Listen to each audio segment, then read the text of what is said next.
எல்லோருக்கும் வணக்கம். தலைகீழாதான் குதிப்பான் இந்த கோட்டை சாமி அப்படின்ற மாதிரி கடைசி நேரத்தில் நம்ம மார்க்கெட் குப்புற விழுந்துடுச்சு. இதனால் என்ன ஆயிருக்கு அப்படின்னு பார்த்தீங்கன்னா, நம்மளுடைய நிஃப்டி 50 இண்டெக்ஸ் கரெக்டாக ஒரு 10 டேஸ் மூவிங் ஆவரேஜ் பக்கத்தில் வந்திருக்கு. இவ்வளவு நாள் தொடர்ந்து எஃப்ஐஸ் வாங்கிட்டு இருந்தாங்க. மார்க்கெட் 10 டேஸ் மூவிங் ஆவரேஜுக்கு மேலேயே இருந்ததுனால பல பேர்த்துக்கு பிரச்சனை இல்லை. நம்மால் தான் சரியான புல் தடுக்கி பயில்வானாச்சே. ஒரே ஒரு நாள் நிஃப்டி லேசாக கீழே விழுந்தா போதும், உடனே பல பேர்த்தினுடைய போர்ட்ஃபோலியோவில் பெரிய அபாயத்தை கொண்டு வந்துடுவான். ஒரு நண்பர் கூட சொல்கிறாரு, மார்க்கெட் முடியும் போது கடைசி நேரத்தில் திடீர்னு கீழே விழுந்தானுங்க, கடைசியில் பார்த்தா எனக்கு இன்னைக்கு போர்ட்ஃபோலியோவில் 30,000 ரூபா லாஸ் அப்படின்றாரு. ஸோ கடந்த 2 நாட்களாகவே ரொம்பவுமே கொடுமையாக போயிட்டு இருக்கு அப்படின்னு பல நண்பர்கள் ஃபீல் பண்ணிக்கிட்டு இருக்காங்க.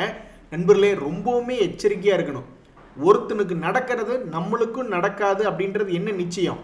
இன்னைக்கு இந்த கராச்சி இண்டெக்ஸ், அதாவது பாகிஸ்தானுடைய ஸ்டாக் மார்க்கெட் இண்டெக்ஸ் திடீர்னு 6% ஃபால் ஆக ஆரம்பிச்சிருச்சு. உடனே ட்ரேடிங்கே நிறுத்திட்டாங்க. அந்த நாட்டில் ட்ரேடிங்கே ஒரு கட்டத்தில் நிறுத்திட்டாங்க. ஸோ நம்ம மார்க்கெட்லேயும் அந்த மாதிரி நடக்காமல் இருக்கிறதுக்கு என்ன காரணங்கள் இருக்குது? என்னைக்கு வேணாலும் யாருக்கு வேணாலும் என்ன வேணாலும் நடக்கலாம் இல்லையா? ஸோ என்றைக்குமே நம்ம ஸ்டாக் மார்க்கெட்டில் இருக்கோம் அப்படின்னா இதையெல்லாம் ஆன்டிசிபேட் பண்ணி என்னைக்காவது பிரச்சனை வந்துருமோ அப்படின்ற மாதிரி ஹெட்ஜிங் போன்ற சில விஷயங்களையெல்லாம் சிலர் பண்ணி வச்சுக்குவாங்க. ஸோ இப்போதைக்கு பல ட்ரேடர்கள் இந்த 10 டேஸ் மூவிங் ஆவரேஜ் கீழே மார்க்கெட் போயிடக்கூடாது, ஆண்டவா போச்சுன்னா கொஞ்சம் பிரச்சனையாக இருக்குமே அப்படின்ற மாதிரி யோசிச்சுட்டு இருக்காங்க. அட பாவி, உன் தலையெழுத்து எப்போ தான் மாறும் அப்படின்றது தெரியல அப்படின்ற மாதிரி மார்க்கெட்டே மேல் நோக்கி வந்துட்டு கீழே இறங்க பார்த்துக்கிட்டு இருக்கான். இந்த சமயத்தில் இந்த கிளென்மார்க் ஃபார்மா எப்போ தான் எதிர்த்தாக்குவல் நடத்துவான்னே தெரியல. தொடர்ந்து இறங்கு முகமாகவே இப்போ வரைக்கும் போய்கிட்டு இருக்கான். ஸோ சமீபத்தில் 2 டேஸ் மூவிங் ஆவரேஜ் பக்கத்தில் எந்த பக்கம் போகிறதுன்னு டெசிஷன் எடுக்க முடியாமல் இருக்கக்கூடிய ஒரு பங்குகளில் இந்த கிளென்மார்க் அப்படின்ற ஃபார்மாவும் ஒன்று கரெக்டாக சென்டர் பாயிண்டில் நின்றுக்கிட்டு இருக்கான். இனி 2 மாதம் கழித்து பார்த்தா தான் இவன் எதிர்த்தாக்குதல் நடத்தினானா இல்லை தாக்குதல் வாங்கி கீழே விழுந்தானா அப்படின்றது தெரிய வரும். நண்பர்களே, இந்த சென்னை பெட்ரோ அப்படின்ற பங்கு என்னதான் யோசிக்குதுன்னு யாருனாலையுமே கண்டுபிடிக்கவே முடியல. என்ன காரணம்னு கேளுங்க. சமீபத்தில் கிட்டத்தட்ட 60% பக்கம் கீழ் நோக்கி இறங்கிய பங்கு, அதுக்கப்புறம் மறுபடியும் இப்போ 40% பக்கம் ரெக்கவரி ஆயிருக்கான். எதுக்கு இப்படி கீழே இறங்குறான், எதுக்கு இப்படி மேல் நோக்கி ஏறுறான் அப்படின்றது தெரியாமல் இருக்கக்கூடிய இந்த நேரத்தில் அவன் எவ்வளவு டிவிடெண்ட் கொடுத்துருப்பான்னு நீங்கள் நினைக்கிறீங்க? போன வருஷத்தில் ஒரு ஷேருக்கு 55 ரூபா அப்படின்றது போன வருஷத்தில் டிவிடெண்ட் என்பது கொடுத்துருக்காங்க. ஸோ இந்த வருஷம் என்ன பண்ண போகிறாங்க அப்படின்றத பொறுத்து இருந்தால் பார்க்கணும். பட் ஸ்டாக் ப்ரைஸை பொறுத்த வரைக்கும் இவனை யாருனாலே புரிஞ்சிக்க முடியல. 60% இறங்கி அப்புறம் 40% ஏறி இருக்கான். அடாடா, இந்த மாதிரி இருந்தால் எப்படி இருக்கும்? ஸ்டாக் ப்ரைஸ் இறங்குது ஏறுது, இது ஒரு பக்கம் இருக்கட்டும், டிவிடெண்ட்னால ஏதாவது கொஞ்சம் வருமானம் வந்துக்கிட்டு இருந்தால் ரொம்ப சந்தோஷமாக இருக்குமே அப்படின்ற மாதிரி தான் நிறைய பேர் நினச்சிக்கிட்டு இருப்பாங்க. நண்பர்களே, இந்த சமயத்தில் எல்லாரும் கையெடுத்து கும்பிடக்கூடிய ஒரு பங்கு இருக்குது அப்படின்னா இந்த எல்என்டி ஷேர் தான். சமீபத்தில் ரிசல்ட்டுகள்னால ஏதாவது ஆக்டிவேட் ஆகுமா, இவன் ஏதாவது பிரேக் அவுட் ஆகி ஏதாவது பழைய ஹையு அல்லது ஏதாவது ஒரு ஆக்டிவேட் ஆகி ஒரு பெருசாக ஒரு 2-3 நாளைக்கு ஏறி நம்மளுடைய மார்க்கெட்டை தாங்கி பிடிச்சி ஒரு தூணாக நிற்குமா அப்படின்ற மாதிரி நிறைய பேர் பார்த்துக்கிட்டு இருக்காங்க. ஏன்னா கைவசம் வேற எந்த பங்கும் இல்லை. இந்த இன்ஃபோசிஸ் அப்படின்ற பங்கோட எல்லாத்தினுடைய மனசும் குளிரும்படியாக, ஏன்னா இவன் விழுந்திருக்கக்கூடிய இடம் 2024 லோ பக்கத்திலே விழுந்துட்டான். அதுக்கப்புறம் எல்லாத்தினுடைய மனசு குளிரும்படி இவன் ஏறுவானா இல்லையா அப்படின்னு தெரியாமல் இருக்கக்கூடிய நேரத்தில் இந்த எல்என்டி ஹை வெயிட்டேஜ் இருக்கக்கூடிய ஒரு கம்பெனியாக இந்த எல்என்டி இருக்கு. இவனை ஏதாவது மேல் நோக்கி ஏற்றி விட்டு மார்க்கெட்டை ஸ்டெபிலைஸ் பண்ணுவாங்களா அப்படின்ற மாதிரி எல்லாரும் பார்த்துக்கிட்டு இருக்காங்க. நண்பர்களே, சமீபத்தில் இந்த டெக்ஸ்டைல் சம்பந்தப்பட்ட கம்பெனிகள்லாம் கொஞ்சம் ஃபோக்கஸில் வந்திருக்கு. எதனால அப்படின்னா, இங்கிலாண்டோட ஃப்ரீ ட்ரேட் அக்ரிமெண்ட்ஸ் அப்படின்றது கம்ப்ளீட் ஆகும்பொழுது டெக்ஸ்டைல் ரிலேட்டடான கம்பெனிகளுக்கெல்லாம் நல்லா இருக்குது. எங்கள் திருப்பூருக்கெல்லாம் இனிமேல் வாழ்வு நல்லா இருக்குது. அது எக்ஸ்போர்ட்டு தான், லோக்கலுக்கு ஒன்றும் அங்கே பெரிய விஷயம் இல்லை. ஸோ எக்ஸ்போர்ட் செய்கிறவங்களுக்கு ஏதாவது நல்ல ஒரு விஷயம் நடக்குமா அப்படின்ற மாதிரி நிறைய பேர் பார்த்துக்கிட்டு இருக்காங்க. அந்த சமயத்தில் இந்த ஆதித்யா பிர்லா ஃபேஷன் அப்படின்றதும் ஒரு டெக்ஸ்டைல் ரிலேட்டடான கம்பெனி தான். இவங்களும் எக்ஸ்போர்ட் ஓரியன்டாகலாம் இருக்காங்க. ஆனால் இந்த கம்பெனி தொடர்ந்து ஒரு கும்பா குட்டியாகவே நஷ்டத்திற்கு மேல் நஷ்டமாக 266 கோடின்ல ஒரு கட்டத்தில் காமிச்சிருக்கான். அதுக்கப்புறம் என்ன ஆயிருக்குன்னா, அவனுடைய நஷ்டம் என்பது ஏறி வந்துகிட்டு இருக்கு. அதாவது 266 கோடியிலிருந்து கொஞ்சம் குறைச்சி 215 கோடி, அப்புறம் ஒரு 215 கோடி, அப்புறம் 42 கோடின்னு டிசம்பர் 2024 வரை கொடுத்துருக்கான். இப்போ வரக்கூடிய அவனுடைய அடுத்த ஜனவரி ரிசல்ட்டில், அதாவது Q4 அப்படின்ற ரிசல்ட்டில் நம்ம போய் எடுத்து பார்க்கும் பொழுது இவன் ஏதாவது லாபத்தில் கொடுத்துருப்பானா அப்படின்ற மாதிரி பல ட்ரேடர்ஸ்கள் பார்த்துக்கிட்டு இருக்காங்க. இந்த சமயத்தில் ஒரு முக்கியமான தகவல் என்ன அப்படின்னு பார்த்தீங்கன்னா, இந்த பங்குல முதலீடு செஞ்சிருக்கக்கூடிய FIIs டிசம்பர் 2024 18.35 வச்சிருக்காங்க. இப்போ மார்ச் 2025 பார்க்கும்போது 22.20 அவங்கள தங்களுடைய ஹோல்டிங் பர்சன்டேஜை இன்க்ரீஸ் பண்ணியிருக்காங்க. ஸோ எல்லாத்துக்கும் ஒரே பாட்டு தான், கீழே இறங்கி கொடுக்கக்கூடிய பங்குகளை பார்த்துட்டு 52 வீக் லோவில் இருக்கக்கூடிய பங்குகளை பார்த்து ஏற்றி விடப்பா அப்படின்னு எல்லாம் பாட்டு பாடிக்கிட்டு இருக்காங்க.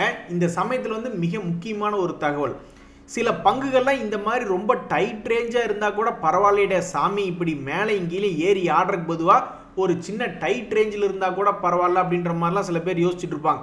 ஒரு உதாரணத்துக்கு இந்த ஏஜிஸ் லாஜிஸ்டிக்ஸ் அப்படின்றது தற்போதைய நிலை வரைக்கும், எதிர்காலத்தில் என்ன ஆகும் அப்படின்றது தெரில, பட் இப்போ தற்போதைய நிலைமை வரைக்கும் இந்த 2025 அப்படின்னு பார்க்கும்பொழுது இந்த பீரியடுக்குள்ளே என்ட்ரானவங்க யாராக இருந்தாலும் கொஞ்சம் மனசு ஆசுவாசப்பட்டுக்கிட்டு இருப்பாங்க.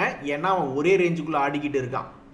நண்பர்களே, நம்மளுடைய கொடுமையான நேரத்தை பார்த்தீங்களா? பல பங்குகள் சிங்கம் ஒன்று புறப்பட்டதே அப்படின்ற மாதிரி வேட்டியை மடிச்சு கட்டிட்டு நடந்து போய்கிட்டு இருந்தாங்க. இப்போ எல்லாருமே கரெக்டாக சென்டர் பாயிண்ட்ல வந்து நிற்கிறாங்க. ஒரு உதாரணத்துக்கு கனரா பேங்க் அப்படின்ற ஒரு பங்கு, அதனுடைய சமீபத்தினுடைய ஹை ஆல்மோஸ்ட் ஒரு 115 ரூபா ரேஞ்சில் இருக்கு. சமீபத்தினுடைய லோ என்பது ஆல்மோஸ்ட் 80 ரூபா பக்கத்தில் இருக்கு. இப்படி பல பங்குகள் வந்து வேட்டியை மடிச்சு கட்டிட்டு நடந்து வந்து பாதி தூரம் வந்திருக்கக்கூடிய நேரத்தில் திடீர்னு பல்வேறு தகவல்கள் வந்து இன்னைக்கு மார்க்கெட் கீழே இறங்கியிருக்குது. உடனே நம்ம ஓடி போய் எடுத்து பார்க்க வேண்டியது என்னன்னா, FIIs என்ன பண்ணியிருக்காங்க, தொடர்ந்து 15 நாளுக்கு மேலே ரெக்கார்டடாக வாங்கிட்டு இருக்காங்க. இன்னைக்கு வாங்கியிருக்காங்களா என்றது போய் இப்போ எடுத்து பார்க்கும்போது தான் மனசுக்கு கொஞ்சம் புத்துணர்ச்சி கிடைக்கும். ஆனால் அதனுடைய தகவல் இன்னும் வரல. அதே மாதிரி தான் இந்த டாடா கன்சியூமர் அப்படின்ற பங்கு ட்ரேடர்களை எல்லாம் அச்சச்சோ அப்படின்னு சொல்ல வைக்குமா, ஷபாஸ் அப்படின்னு சொல்ல வைக்குமா அப்படின்றது தெரியல.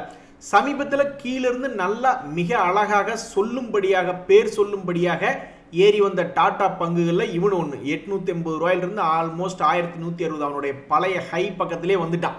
இனி இதுக்கப்புறம் இந்த லெவலையும் தாண்டி வாவ் சபாஸ் அப்படின்னு சொல்ல வைக்குமா, அல்லது கீழே குமிஞ்சு பார்த்து அச்சச்சோ அப்படின்னு சொல்ல வைக்குமா அப்படின்றது தற்போதைக்கு தெரியாத ஒரு நிலவரமாக ஒரு முக்கியமான இடத்துல இந்த பங்கு ட்ரேட் ஆகி கொண்டிருக்கிறது.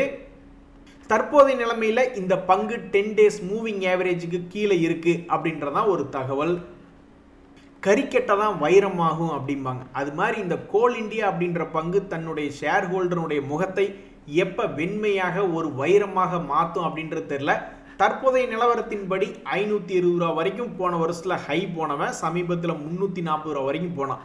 இப்போ இருக்கக்கூடிய ரேஞ்ச் என்பது அதனுடைய லோ ரேட்டு பக்கத்தில் தான் ட்ரேட் ஆகிட்டு இருக்கா. இன்னும் 2 டேஸ் மூவிங் ஆவரேஜ் என்பதை தாண்டல. ஸோ தன்னுடைய ஷேர் ஹோல்டரின் முகத்தை எப்போ வெள்ளையாக வைரமாக மாற்றும் அப்படின்றது தெரியாமல் இப்போதைக்கு போய்கிட்டு இருக்கு. இந்த பங்குகளினுடைய மூவ்மெண்ட் என்பது வாலட்டிலிட்டி எல்லாம் ரொம்ப கம்மியாக இருக்கிறதுனால இதெல்லாம் 2-3 மாதத்துக்கு கழிச்சு பார்த்தா மூஞ்சி வெள்ளையாக இருக்கா அல்லது கருப்பாக இருக்கா அப்படின்றது பெரும்பாலும் தெரியறதுக்கு வாய்ப்பு ரொம்ப கம்மி. இதெல்லாம் ஒரு 6 மாதம் கழிச்சு பார்த்தா தான் இதனுடைய மூவ்மெண்ட் என்ன, இந்த சார்ட்டில் எடுத்து பார்க்கும் பொழுது இப்படி கீது இருக்கானா அல்லது இப்படி கீது இருக்கானா அப்படின்றது தெரிய வரும்.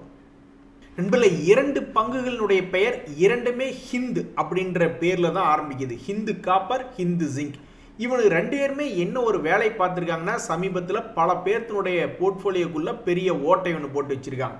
இவங்க பார்த்த வேலை ஏன் அப்படின்னாக்கா, மிகப்பெரிய வளர்ச்சி, அவங்களுடைய ப்ராடக்ட் ப்ரைஸஸ் எல்லாம் இன்க்ரீஸ் ஆகுது உலக அளவில் அப்படின்ற ஒரு காரணத்தினால நல்ல ஒரு ரேலி அப்படின்றது இந்த ஹிந்து காப்பரில் நடந்தது.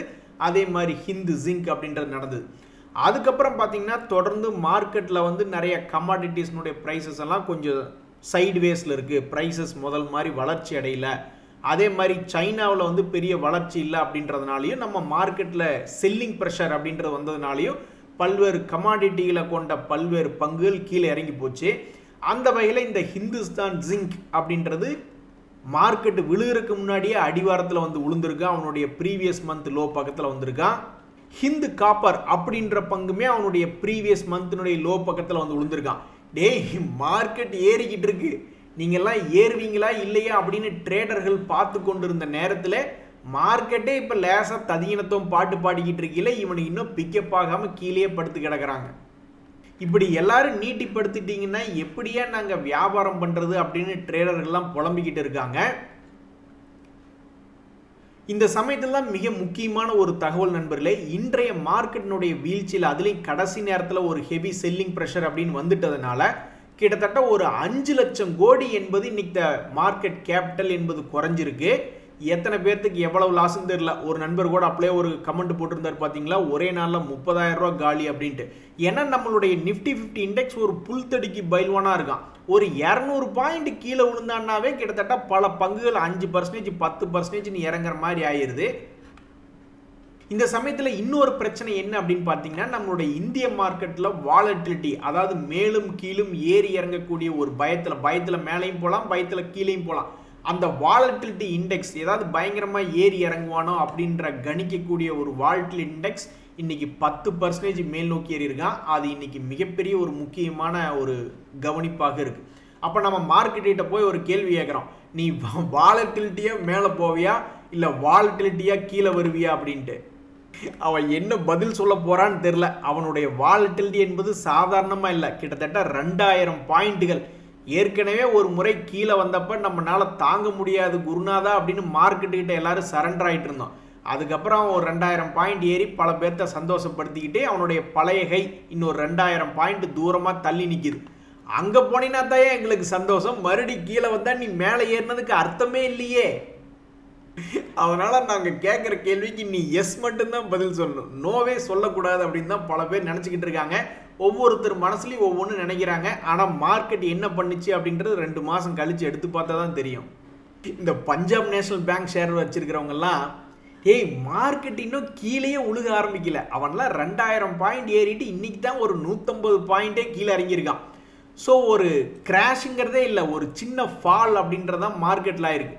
ஆனால் இப்போவே பல பேர் அவனுடைய ஒரு மாதத்துக்கு முன்னாடி இருந்த லோவில் உட்காந்துக்கிட்டாங்க. ஒரு உதாரணத்துக்கு இந்த பஞ்சாப் நேஷனல் பேங்க் அப்படின்றது சமீபத்தில் ரிசல்ட் கொடுத்துருந்தான். ரிசல்ட் கொடுக்கறதுக்கு முன்னாடி வரைக்கும் ஒரு வேளை நல்ல ரிசல்ட்டாக இருக்குமோன்னு அவனை 2 days மூவிங் ஆவரேஜுக்கு மேலே வச்சுருந்தவங்க. ரிசல்ட் கொடுத்ததுக்கப்புறம் அவனை மார்க்கெட் செலிப்ரேட் பண்ணல இந்த ரிசல்ட்டை. அதனால் என்ன நடந்திருக்குன்னா, மார்க்கெட்டே இன்னும் வீழ்ச்சி அடையில. அவனுடைய பழைய லோக்கு இன்னும் போகணுன்னா 2000 பாயிண்ட் நிஃப்டி இறங்கணும். ஆனால் அவனுக்கு முன்னாடியே பல பங்குகள் ஓடி போன மாதத்தினுடைய லோ பக்கத்தில் உட்காந்துக்கிட்டு இருக்காங்க. அந்த வகையில் இந்த பிஎன்பி அப்படின்ற பங்கு அதுக்கு ஒரு உதாரணமாக இருக்குது. நண்பர்களே, உயரத்துக்கு வந்துட்டோம்னாவே அது அபாயம், டேஞ்சர் அப்படின்றது நம்ம மனசில் வந்துடணும். ஏன் அப்படின்னா, ஸ்டாக் மார்க்கெட்டை பொறுத்த வரைக்கும் இப்படி ஏறிட்டே போயிட்டே இருக்குன்னு வச்சுங்களேன், உச்சத்துக்கு வரும்பொழுது அது கொஞ்சம் பயமாக தான் இருக்கும். இருந்தாலும் மார்க்கெட் ஒரு புல்லிஷ் மார்க்கெட். உலகத்தில் எந்த விதமான கெட்ட தகவலுமே இல்லை. நம்ம மார்க்கெட் உங்களுக்கு ஞாபகம் இருக்கா, பல பங்குகள் 100 ரூபாயிலிருந்து 1000 ரூபா வரைக்கும் போனான். ஏன் போனான்? அப்போ மார்க்கெட், இந்திய மார்க்கெட்டை பற்றி எல்லாம் ஆஹா ஓஹோ அப்படின்னு பாராட்டி பேசிக்கிட்டு இருந்தாங்க. அதுக்கப்புறம் இந்திய மார்க்கெட்டில் வேல்யூவேஷன் சரியில்லை அப்படின்னு சொல்லிட்டு தான் ஒரு உச்சாணி கும்பா வச்சுக்கிட்டு இறக்கி விட்டாங்க. அதனால மார்க்கெட்டில் தகவல்கள் இல்லை அப்படின்னாவே பழைய ஹை கிட்ட வந்தாவே நிறைய பேர் உஷார் அப்படின்ற மாதிரி ஆயிடுவாங்க. ஏன்னா பிரேக் அவுட் ஆகிறது நிலச்சி நிற்குமா என்ன அப்படின்றது நிறைய பேர்த்துக்கு தெரியாமல் இருக்கும். அப்படித்தான் ஒரு உதாரணம் அப்படின்னு பார்த்தீங்கன்னா, இந்த ஸ்ரீராம் ஃபினான்ஸ் அப்படின்ற பங்கு இன்னைக்கெல்லாம் மார்க்கெட்டில் போய் எடுத்து பார்த்தோம்னா நிஃப்டி 50 இண்டெக்ஸ்லாம் ஒரு டாப் லூசராக இருக்கான் ஸ்ரீராம் ஃபினான்ஸ். அதுக்கு என்னவெல்லாம் காரணமாக இருக்கலாம்னா, எது வேணாலும் காரணமாக இருக்கலாம். இது சமீபத்தில் இதை பற்றி ஒரு தகவல் கூட வந்தது. பட் இருந்தாலும் ஸ்மார்ட் மணி கான்செப்டில் உஷாராக இருக்கிறவங்க என்ன பண்ணுவாங்க, பழைய ஹை இவங்க இது வந்திருக்கானா, அப்போ அதில் என்ன ஏதாவது ட்ரெயிலிங் ஸ்டாப் லாஸ் அப்படின்ற கான்செப்ட் இருக்கா, பார்ஷியல் ப்ராஃபிட் புக்கிங் அப்படின்ற கான்செப்ட் இருக்கா அப்படின்ற மாதிரிலாம் தேடி பார்த்துட்டு இருந்திருப்பாங்க. அந்த வகையில் ஒரு ஷேருக்கு அசால்ட்டாக 100 ரூபாய் இன்னைக்கு இறங்கியிருக்கு. அதாவது சில நாட்களுக்கு முன்னாடி 700 ரூபாய் ரேஞ்சில் இருந்தவன் இன்னைக்கு 600 ரூபாய் ரேஞ்சில் 2 days மூவிங் ஆவரேஜ் டெஸ்ட் பண்ணிக்கிட்டு இருக்கான்.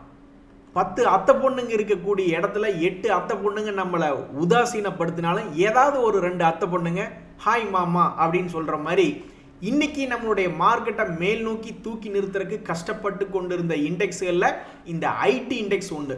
அவன் கிட்டத்தட்ட 0.23% இன்னைக்கு ஏறி நம்ம மார்க்கெட் ஏதாவது வீழ்ச்சியை தடை பண்ணி நிறுத்த முடியுமா அப்படின்ற மாதிரி பார்த்துக்கிட்டு இருந்தாங்க. பட் முடியல. கடைசியில் நம்மளுடைய மார்க்கெட் கடைசி நேரத்தில் தலை உப்புற கீழே விழுந்துட்டான்.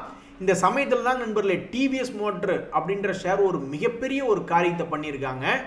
பிரிட்டிஷ் பிராண்டு நார்டான் மோட்டார் சைக்கிள்னு அதை பார்க்குறக்கே ஏதோ ஒரு ஹாலிவுட் வண்டி மாதிரி இருக்கு. பார்த்தாவே புல்லட்டுக்கு ஈக்குவலாக புல்லட் எப்படி ஃபேமஸாக இருக்கோ அது மாதிரி ஒரு ஹெவி வண்டி மாதிரி இருக்கு. இந்த பிராண்டை இந்த டிவிஎஸ் மோட்டரின் கீழ் விற்பனைக்கு இந்த 2025க்குள்ள நாங்கள் ஏற்பாடு பண்ணுவோம் அப்படின்ற மாதிரி சொல்கிறாங்க.